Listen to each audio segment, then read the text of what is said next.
Qual foi o brasileiro que mais te inspirou, que tu mais olhava e dizia assim, eu quero... Fabinho. Fabinho? Eu acho que eu não consigo dizer o Fabinho sem dizer o Teco, porque é o seguinte, não porque ele é meu irmão, que é o seguinte, o Fabinho e o Teco era uma coisa só. Um completava o outro. Então era um cara assim que ele era talento natural. O Teco era um discípulo de uma dinastia viking, que era um cara concentrado, predestinado, determinado a um objetivo, a uma coisa que não interessasse o que fosse para se alcançar, ele ia alcançar. Mas a superação não era acima das pessoas, era acima dele mesmo. Porque ele era um ser humano extremamente inteligente. Se tu olhar o currículo dele escolar, ele não... Quando ele baixava de uma nota 9, ele ficava puto. Ele era um cara de uma extrema inteligência e de uma sabedoria e de uma maneira disciplinada. Tá? As pessoas não sabem disso, que eu vou falar agora é uma coisa que ninguém sabe. O Teco, quando ele começou a jogar quilica, bolinha de gude, ele ia para o colégio com a pequinha, que ele chamava, a paulistinha.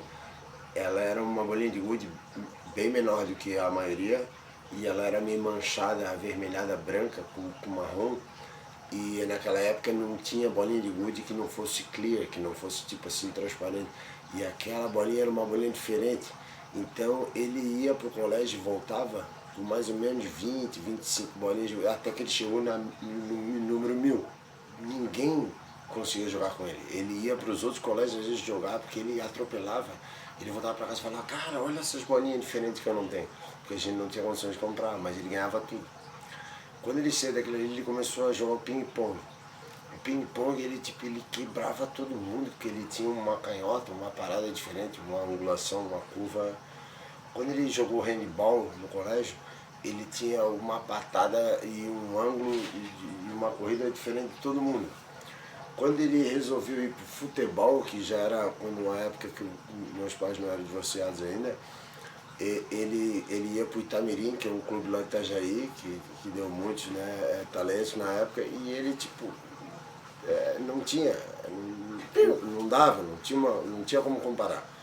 E eu me lembro que o Teco, quando ele jogava taco na praia, eu me lembro que ele gostava de jogar com cabo de enxada, porque a batida dele e a precisão dele era uma coisa absurda.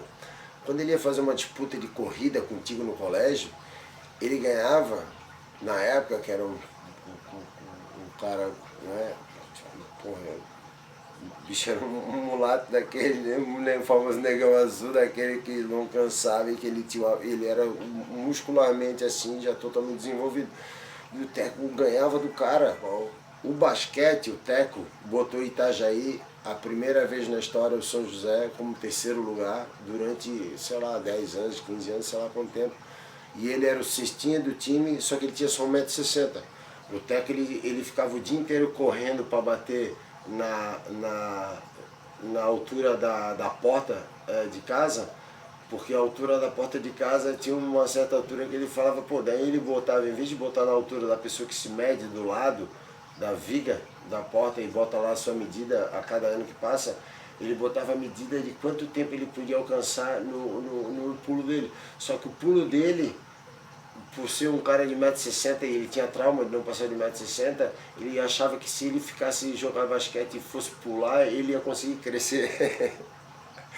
E eu me lembro que, cara, o pulo dele era bem maior que o cara que tinha 1,80 m e pulava no mesmo time, e ele Sério? era o pivô. Então, incrível. Fora que a parte principal do meu irmão que eu posso falar é que ele foi faixa marrom de judô com 14 anos de idade, que acabou desistindo porque ele só podia se consagrar faixa preta com 18 anos. Então, o primeiro e único título que existiu no circuito na época eram 2 títulos que deixou de existir, que existia na ASP, na Associação do Surf Professional, né, que a gente chama, que era o atleta mais disciplinar do Tour e o atleta mais bem preparado fisicamente, porque o cara que preparava o Teco na época era nada mais nada menos que um ex-atleta olímpico de ginástica olímpica, que teve um acidente e parou de treinar. Sério? E esse cara começou a dar um treinamento para ele na Associação de Educação Física de Coqueiros, e que está lá até hoje. Nosso amigo Buiu fazia parte. Ele se formou no mesmo colégio onde o Teco treinava. E eu me lembro que foi feito um treino uma vez, eu, o Bandalheira, o Amaury Pio e Mas o antigaça? Teco, que era para fazer um teste só para conseguir botar, porque o Jornal Nacional queria fazer só um teste de comparação.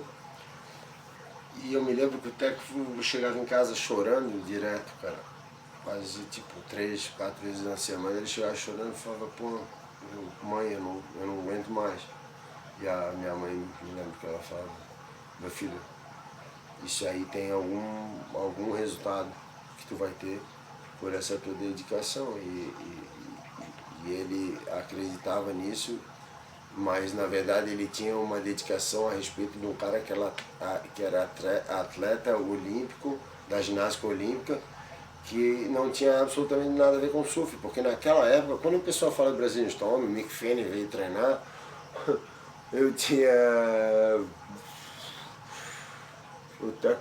17 anos de idade, e o treinamento dele era igual a um cara que foi para ginástica olímpica.